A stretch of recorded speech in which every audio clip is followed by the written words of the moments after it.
All right, everyone. Welcome to a massive episode of Phaser Friday. We are here for season 2, episode 7 with a guest I'm so excited about. He's no stranger to being on camera, but is making his Phaser Friday debut today. The man with great teeth, perfect hair, host of the EntreLeadership podcast, and co-host of the #1 finance show in the world, The Ramsey Show. Ladies and gentlemen, George Kamel. You're going to insert applause right here, right? Massive applause happens. Absolutely. Standing ovations. That was a beautiful intro, Luke. Definitely the first time anyone has woven in my teeth and hair into an intro. So well done. I mean, you can't miss it. And George, we were talking a little bit right before we jumped on camera here. And thank you so much for jumping on the show. I know you've been a requested guest to have on, and it's just, I've been following, the Ramsey method for a long time. And I just can't tell you how much I appreciate you jumping on the show and giving us your story and also your insight. I love it. Well, I'm way more impressed with you than you are with me, Luke. So congrats on all the success you've had, and love what you're doing with this podcast. I appreciate that. So let's just dive right into it. So like I said, you are the co-host of the Ramsey Show, among other things. So Ramsey personality, for people that don't know what that means, give us a little bit of background on what that is, and then also how that came about, because you weren't always a Ramsey personality.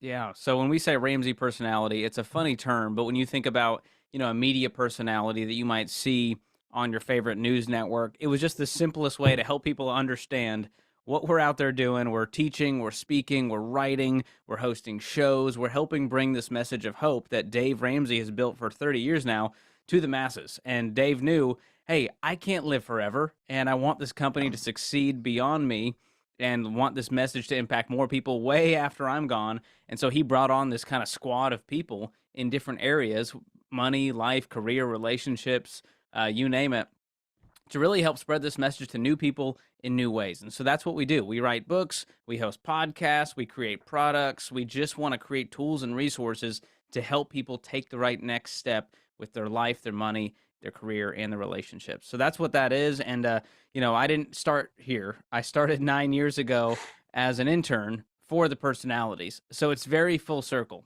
very meta. And when I started, I was kind of a social media guy, probably much like you, kind of this like hustler type guy who was like, I can do that. And so I was very spread in kind of a generalist way when it came to marketing and tech and media. I just loved all that stuff.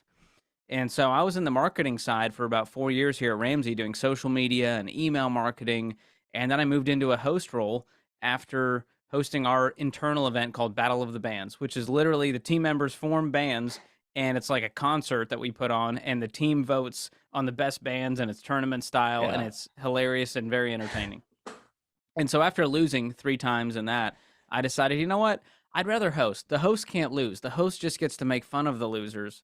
And so I asked if I could host on stage instead of being in the band, and they reluctantly said yes. But at that time, the hosting was so bad, any warm body could have done a better job. And so that's what I did. And I think that's what got them to go, hey, he's well-spoken on stage. We should have him into this host role for the live stream of the Ramsey Show that we had at the time, hosting our live events and emceeing those. And so that kind of led me down a path on top of following the Ramsey plan to a T. Dave has called me the Ramsey test tube baby, because I just went all in on the plan, and it changed my life. And so I was real pumped, real bought in, and started coaching people, teaching people, leading Financial Peace University classes, and just wanting to spread this message to this younger generation who has a whole different set of problems than the older generations did. And so that's kind of what led me into this personality role today, teaching people about money. That's incredible. So I believe it was 2013 is when you first started at Ramsey Solutions. Must have been right after college, I believe. Graduated 2012. Yeah, so started there, and then like you said, you're kind of working, basically the job. You're doing your thing, social media, marketing, maybe a jack of all trades, and then you essentially get called up, to be this Ramsey personality. And for people listening, I mean, last I checked, it was somewhere around like 18 million weekly listeners on the show or something along those lines. Did you feel the weight of that when you first made that jump of, okay, I'm talking to millions of people now instead of just like my friends and family? I did feel the weight. I remember it was actually about a year ago. I did my first ever appearance on the Ramsey Show with Dave, and it was also the launch of my first, podcast I did on my own called The Fine Print on the Yeah. Ramsey Network.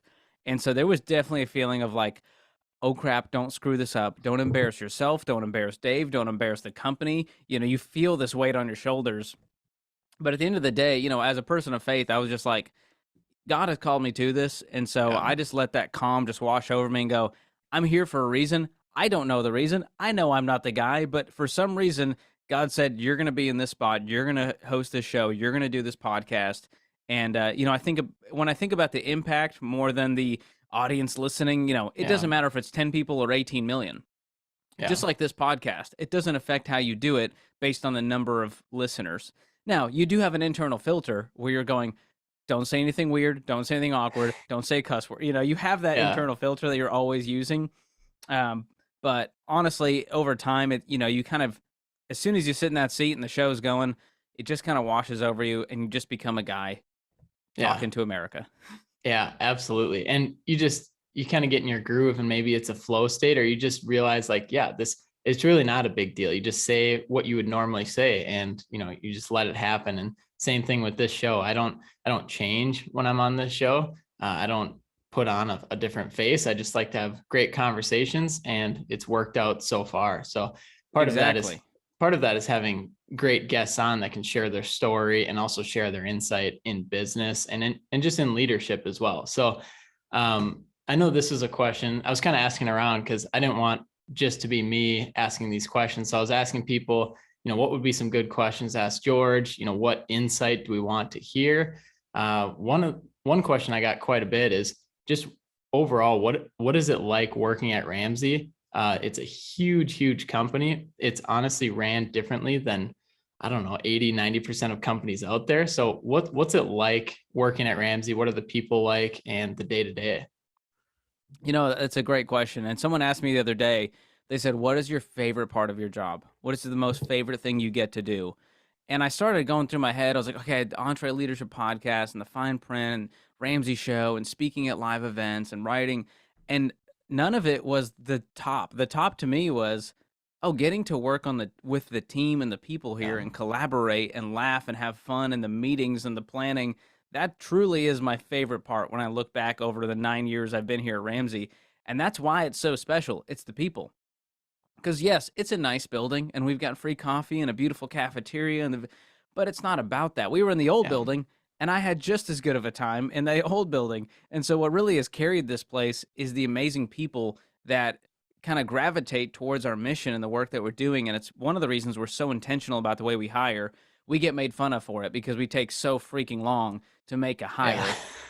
Because we don't want to hire a donkey. We don't want to hire someone who's looking to like climb some kind of ladder and then jump Sure. ship a year from now to go to a better if you're looking for an extra nickel an hour, like we're not the place for that. And Yeah. so over time, Dave's been very intentional about creating a certain kind of culture and then keeping that culture, especially as we've grown. When I started here, we had 300 something people. Now we have well over 1,000. Yeah. So when you have that kind of growth in a period of time, it's hard to keep that level of culture. And of course, it shifts and evolves and processes change. But overall, man, the people is what make it so special. And every day you come into work, no matter how you were feeling before you walked in those doors, we call it rare air. That we breathe rare air in this place because it's different. It's not corporate. It's not stuffy. It's not backstabbing. You don't have to worry about that with your team. We call them team members instead of coworkers. Right. And it's just one of those things. We call them leaders instead of bosses. And it's those little intentional tweaks that changes how you view the people around you and how you view your work, especially at a place that is on such a mission. Yeah. I was listening to, I think it was one of the podcast episodes, or maybe it was on YouTube, and Dave was talking about that, the hiring process, and also a little bit about the firing and rehiring process. So he was saying, if somebody is trying to jump to another job for another 10 grand a year, and then, okay, they don't like that as much, and let's jump back. It's not as easy or almost impossible to just jump right back into Ramsey Solutions and get a job. So I really like that, because if you want to be with us long term, let's do this. Let's build this thing together, and let's not just keep jumping ship, for an extra nickel or an extra 10K a year. And Yeah, that is so to dive into it a little bit, we work in the construction industry, but we do on the digital side, we do digital marketing for companies.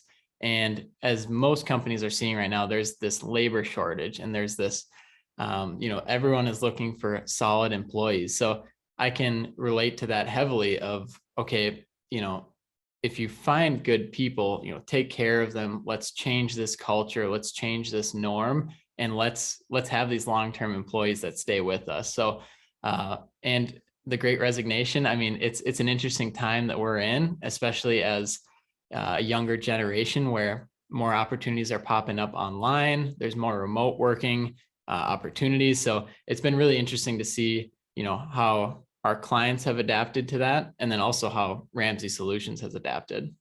Oh, absolutely. Yeah, a lot of people, especially in the millennial generation like me and Gen Z, they're going, I want to work somewhere that values me.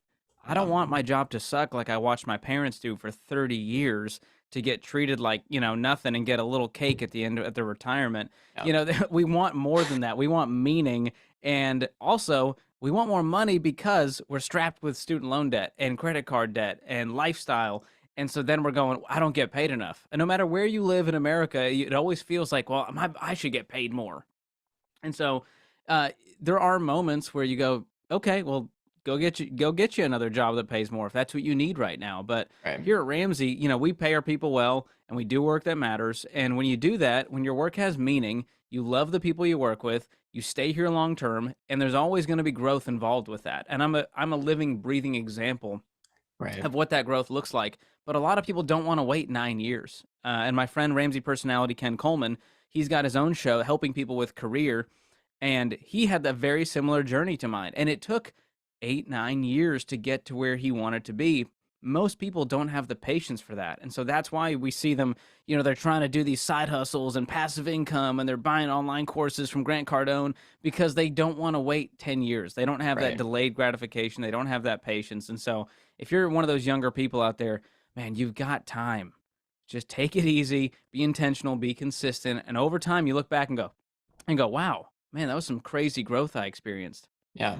Yeah. One of my favorite, I guess you could call it principles, not even sayings, is lay a perfect brick every day. It's just take one day at a time, but you're planning to build this foundation and build up from there. And one brick at a time. I mean, it doesn't look like much, but over 1 year, 2 years, 5 years, 10 years, it's like, oh, here we go. Now we have a solid foundation, and we're building up from there. So yeah, another book that really hammered that home for me was Atomic Habits. It's the little things you do that are good every day that can, exponentially increase. So, doing 10 push-ups a night, it's you're not going to see any difference over the next 6 months even, but then over the next year or two, you're going to see that difference. And then the bad habits, cutting out the 2 beers you have each night, or cutting out, whatever it is, even some internal things that you do. Maybe it's certain words that you say that you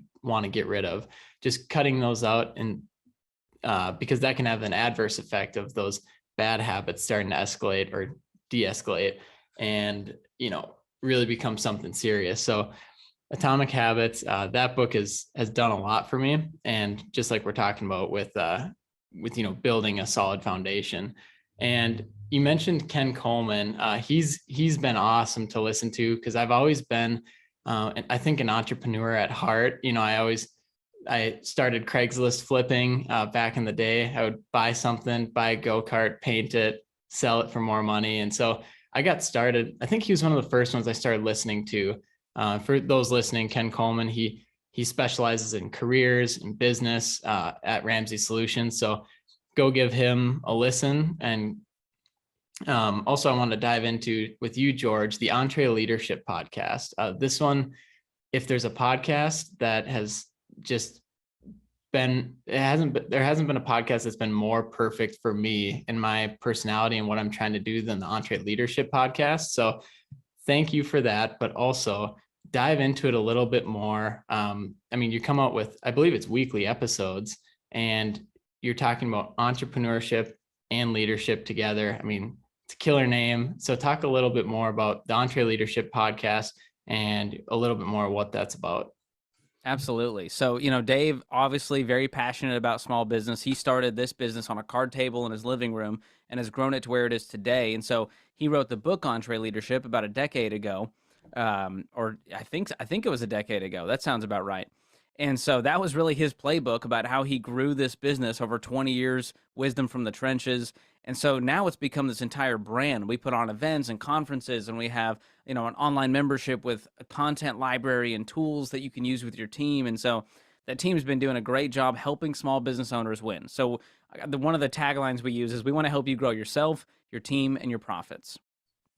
And so yourself obviously is personal development, grow your team, that's great leadership, and then grow your profits. Well, that's just great business, work and the tactics of how do you do this? How do you run a P&L? How do you do the budget? What is reserved, reserves, and how do you do all this the right way with cash, which is a super countercultural approach because most business owners are going, man, I'm gonna use my Amex, I'm gonna use the points here, and we're gonna get fancy, we're gonna do the PPP loan.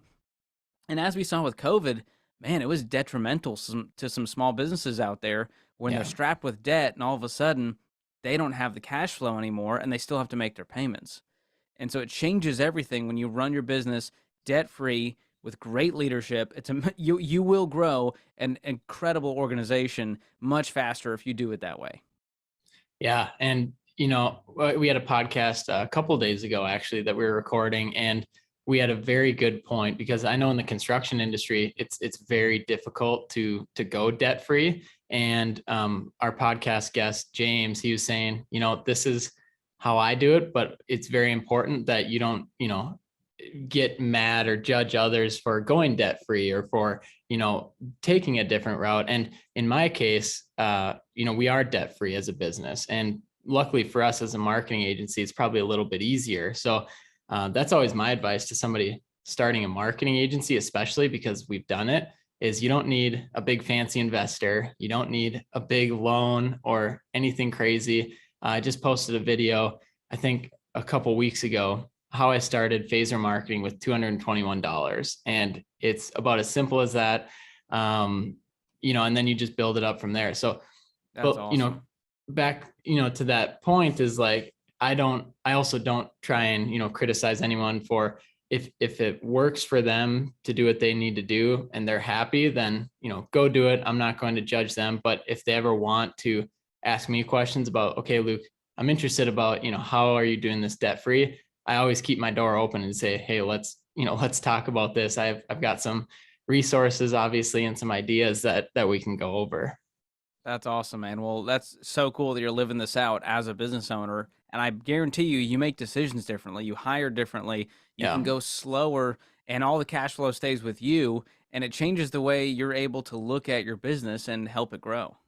Yeah. For me, it was, I sat down with a gentleman. He's a good friend of mine and definitely way more growth minded. And he told me, he's like, Luke, do you realize how much faster you could grow Phaser if you had $100,000 loan and you just implemented it right now? And I was like, I agree. And I totally agreed with him. I'm like, I do think I could grow this a lot faster, but I just honestly don't sleep as well at night if I'm spending somebody else's money, or even if it's an investor, I'm just not ready for that right now.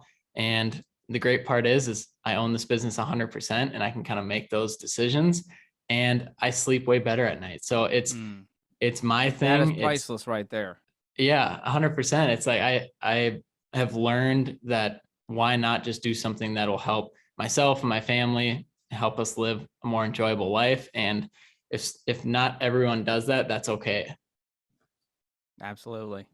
But so I want to pivot here a little bit. I had a couple other questions, but I was doing some digging before this interview, and yeah, so for one, we're talking about debt. We're talking about, you and I are both married, and weddings kind of came up, and I was like, this could be interesting because my wife and I, did our absolute best, and we did cash flow our wedding, which is tough. And so when I was doing some digging, I saw that you may have had a different story with your wedding. And so tell us about that, the local contest that you won to put on your wedding.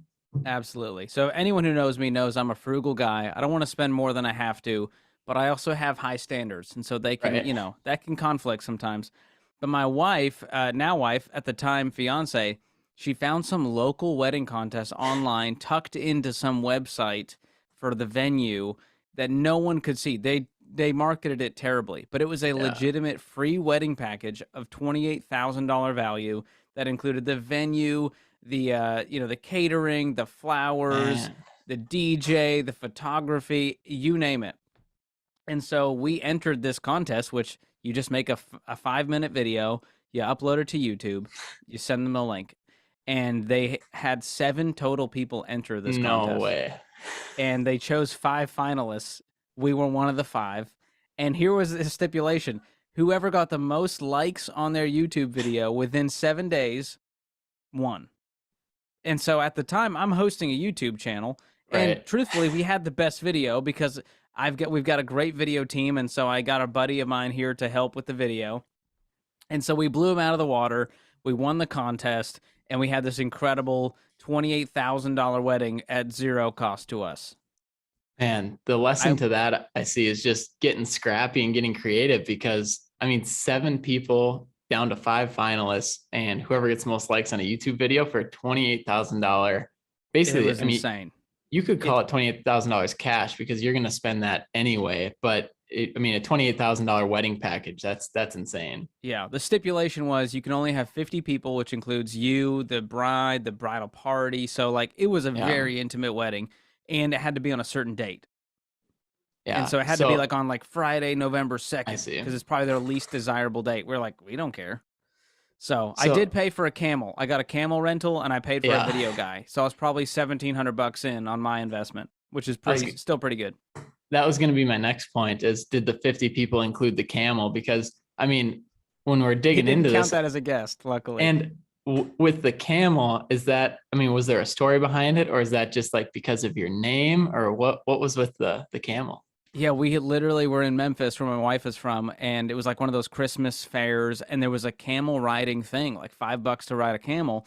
And I went, I wonder if he'll do weddings. And so I got in touch with him, and he lives in Tennessee, and he runs this exotic pet rental, pet, whatever. What are they called when you pet them? Petting zoo? A petting zoo, an exotic petting zoo. This guy runs. Oh my- Very strange. And so he was like, yeah, I'll come out there for $700. I was like, deal. This is the most so it was just random and hilarious. And yes, my last name is Kamel with a K. So we thought, let's lean into it. Let's have some fun. And really, the photos turned out beautifully.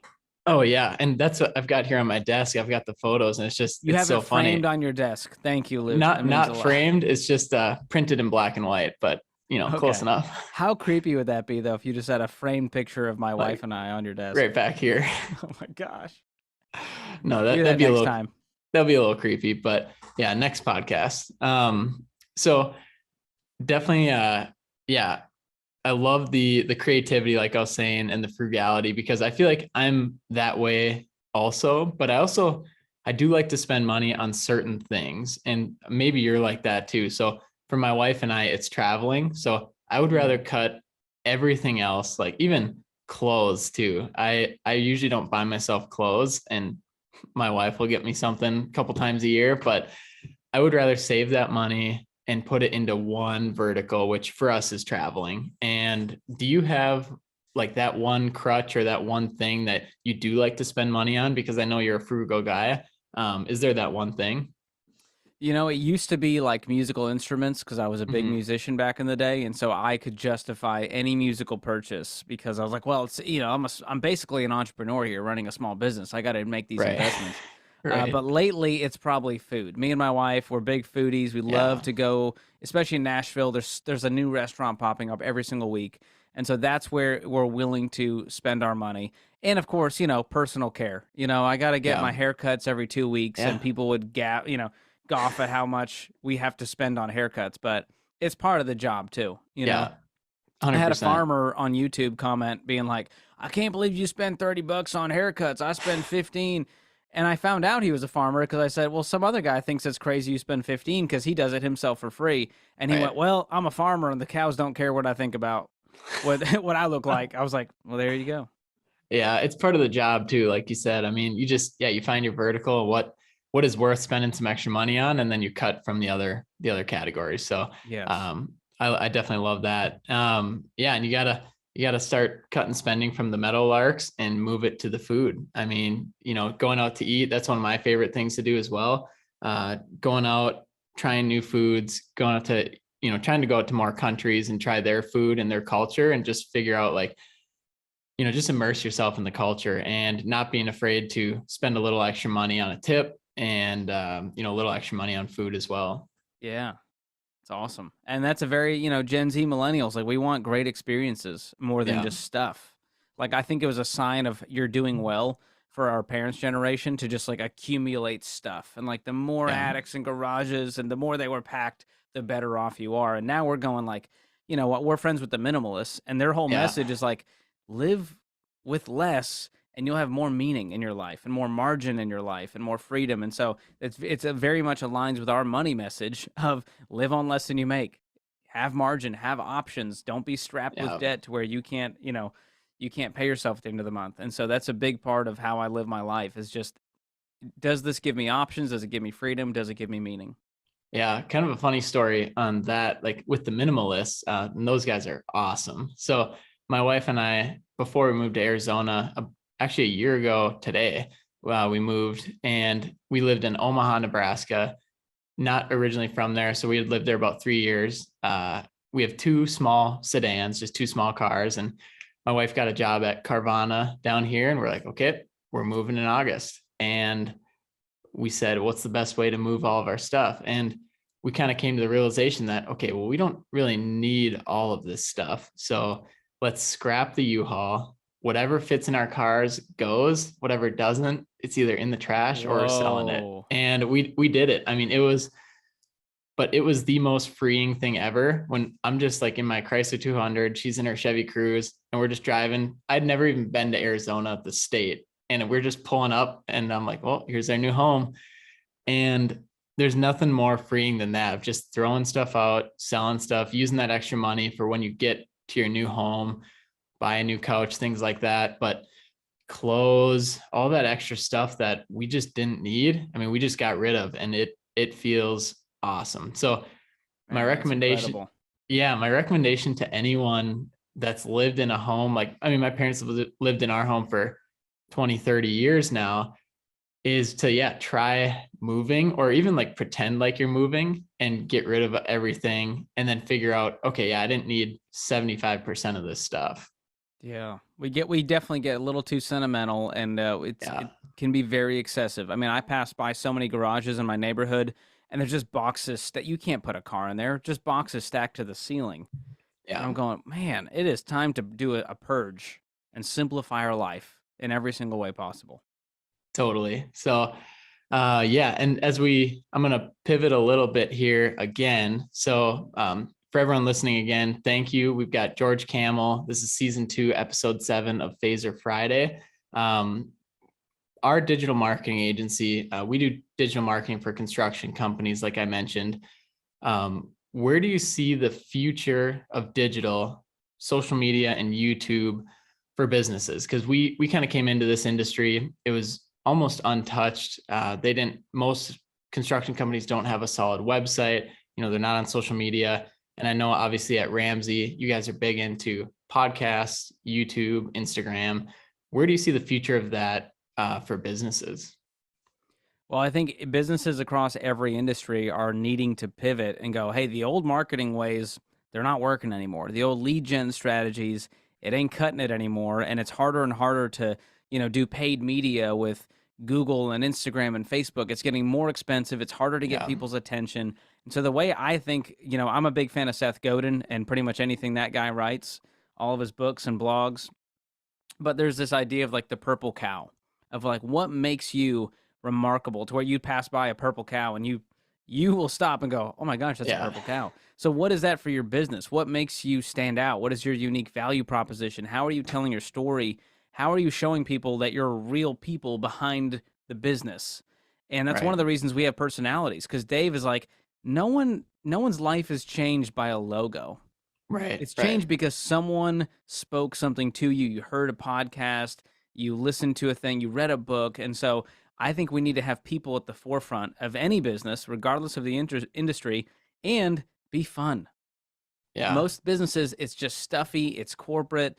And the more you can have fun and tell your story, and you've got, a 27-year-old running a TikTok account for your construction company, and you're just doing funny videos on the job of the construction workers dancing, and you go, I want to do business with that kind of construction company. They don't take themselves too seriously, yet they're very talented. They're great at what they do. And it feels like a real connection I'm going to have with these people. There's soft skills, they're relational, they have high EQ, emotional intelligence. And I think those are the businesses that are going to win long term. Yeah. Are the ones who put their eggs in that basket, put their efforts into that, telling stories really, really well, having clear websites. We're big fans of Donald Miller and StoryBrand around here. And so pay attention to that stuff. You got to where you are because you're scrappy, entrepreneur business owner. But if you want to scale and, grow 3x, 5x, it's going to take a lot of intentionality with your own leadership, with your own marketing, and hiring the right people and delegating. If you're going, I'm not getting on TikTok or whatever, Yeah. it's fine. But you got to find people who are willing to do it and who can do it well. Yeah. I've seen that transparency in business has helped a ton with our business and then also our clients. I mean, the more you just break down that wall of like, this is what we do, or even this is a mistake we made today, here's how we're fixing it.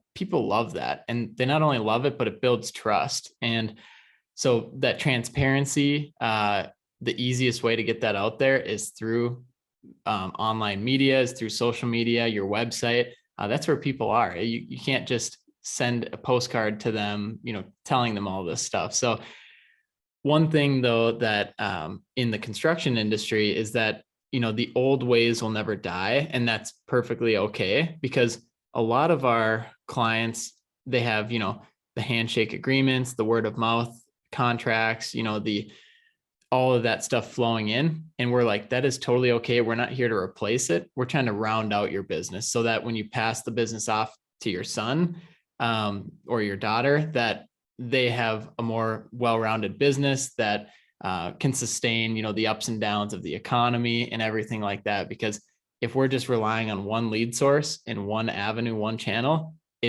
you're going to get hit pretty bad. And that's not just me saying that. That's from leaders in the industry that I've talked with and that I've learned from. And it's just rounding out your business is never a bad idea. And you're never just trying to replace that one channel, but add multiple channels and have an omnipresence in the market. Absolutely. Yeah, you got to be able to replace yourself as a business owner. And a lot of people, they're in family business and they're not great because, dad was the founder and he was such a great salesman and so charismatic.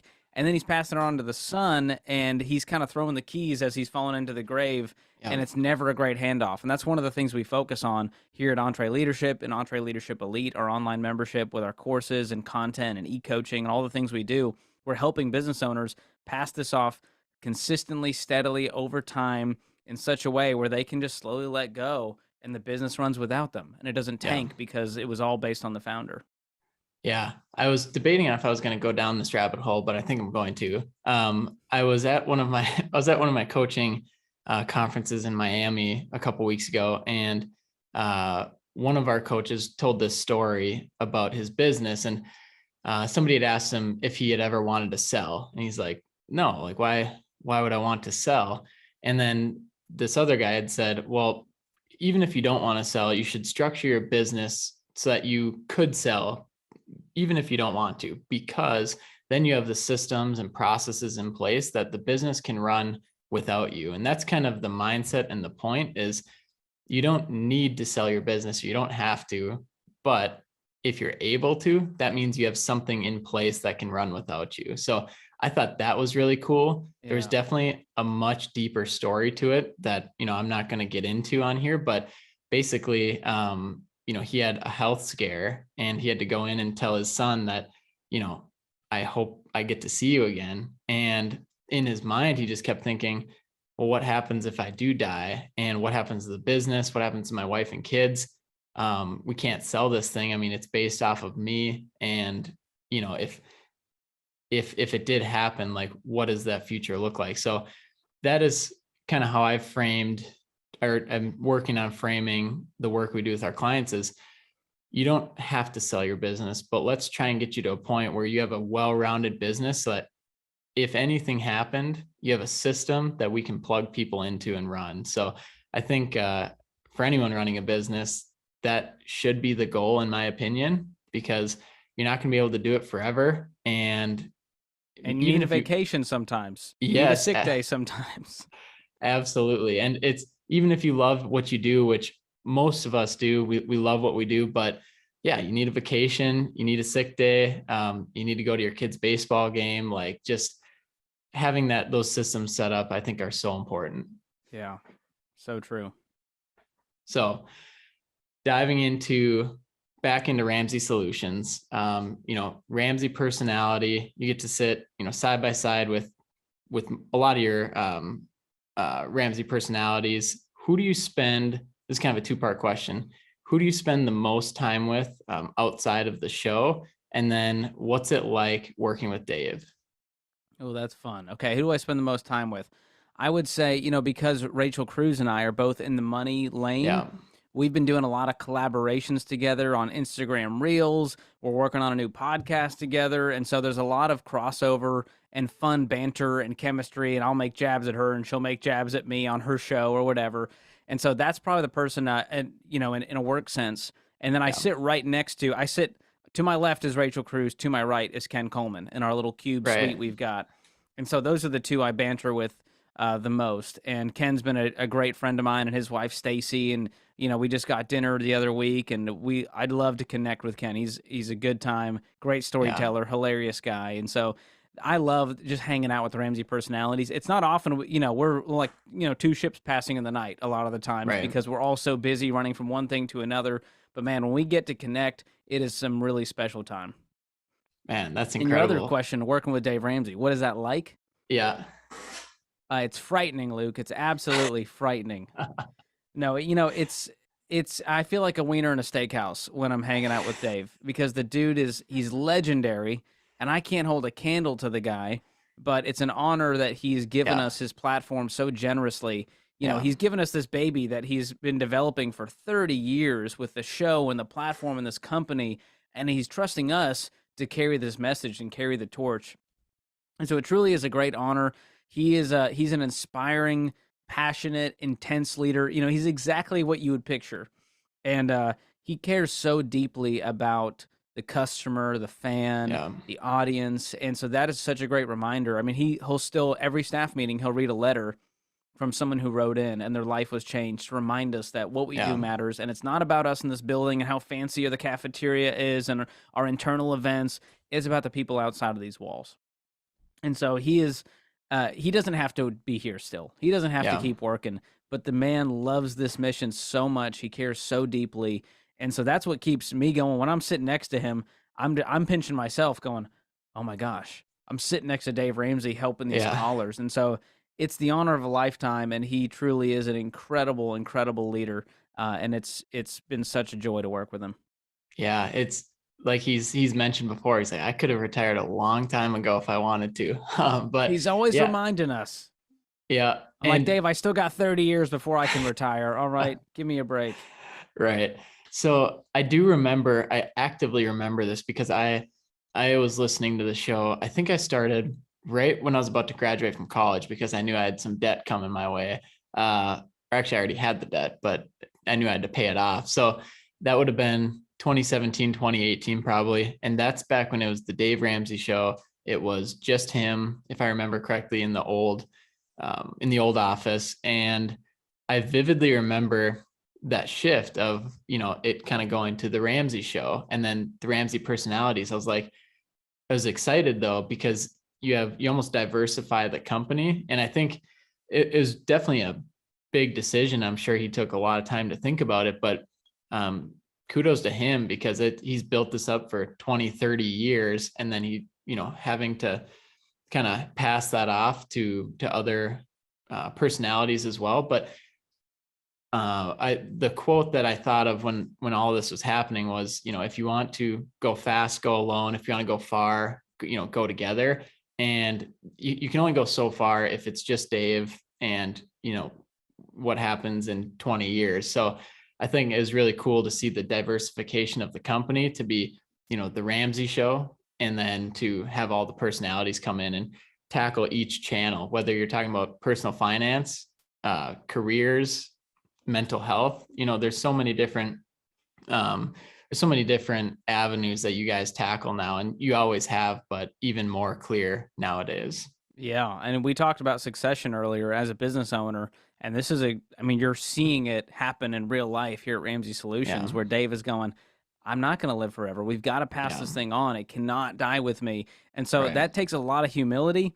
You got to swallow your pride. You got to suppress the ego, and you got to let go of something that you care deeply about. And so that's really hard to do for any business owner. And it's something he's been intentional about for over a decade now, thinking about working with our operating board, our executive committee, going, how do we do this well so that this thing survives long beyond me? And I think that's a beautiful legacy that any business owner can leave. Yeah. And as a listener and a consumer, I mean, you guys are killing it. Very smooth transition. I mean, it's just, you guys are doing the right things, and you're teaching a lot of people. I mean, millions of people. You guys are literally speaking to the masses. So of course you're going to get some negative feedback, but we get our fair share of that for sure.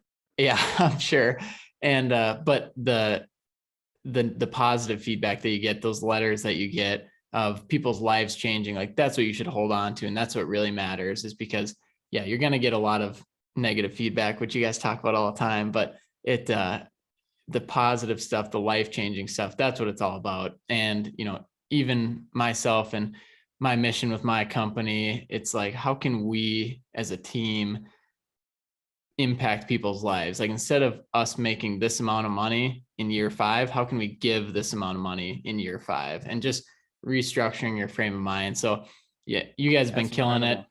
You guys have been killing it. I mean, just with, like I said, being a consumer for 4 years now I'm a big YouTube listener. So I love jumping on the short clips, seeing the thumbnail, quick 6-minute video. Like, that's what I want to hear, is those topics. So definitely a big fan of those.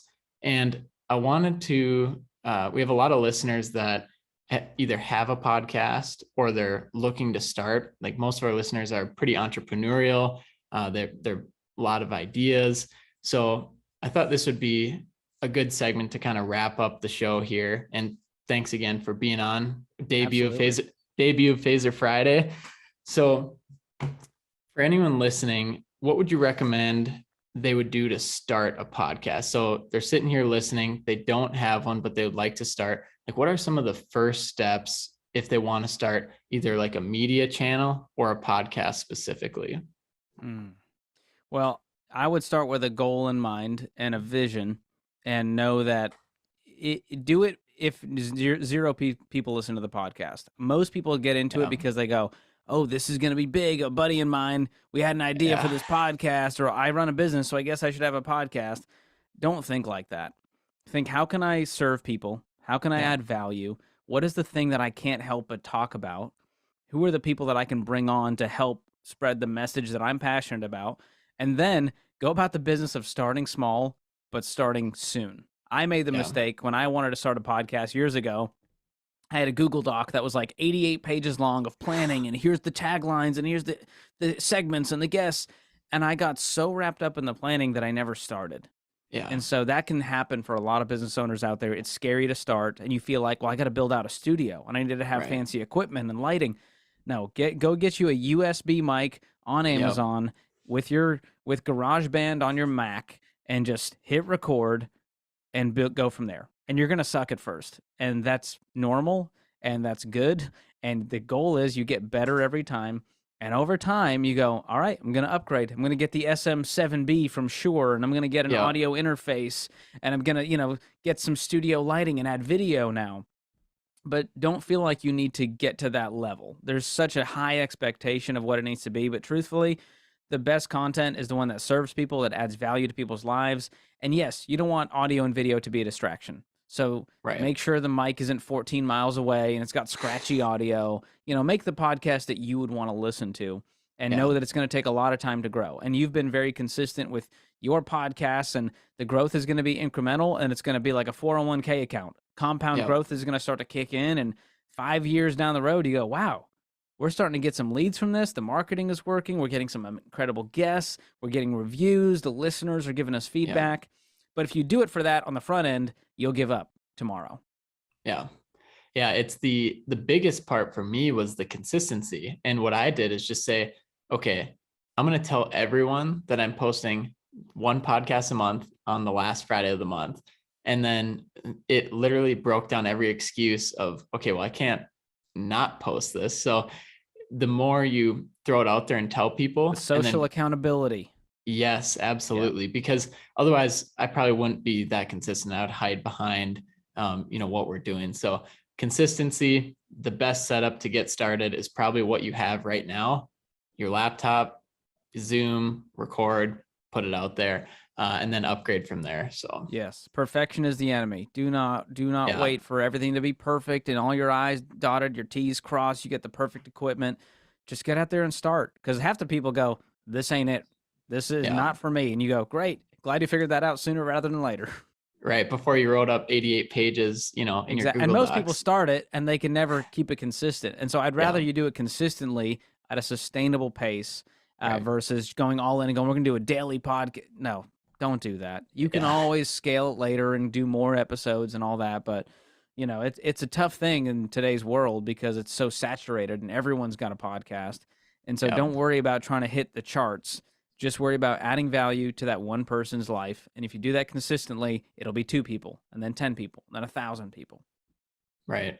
100%. Well, George, what an episode.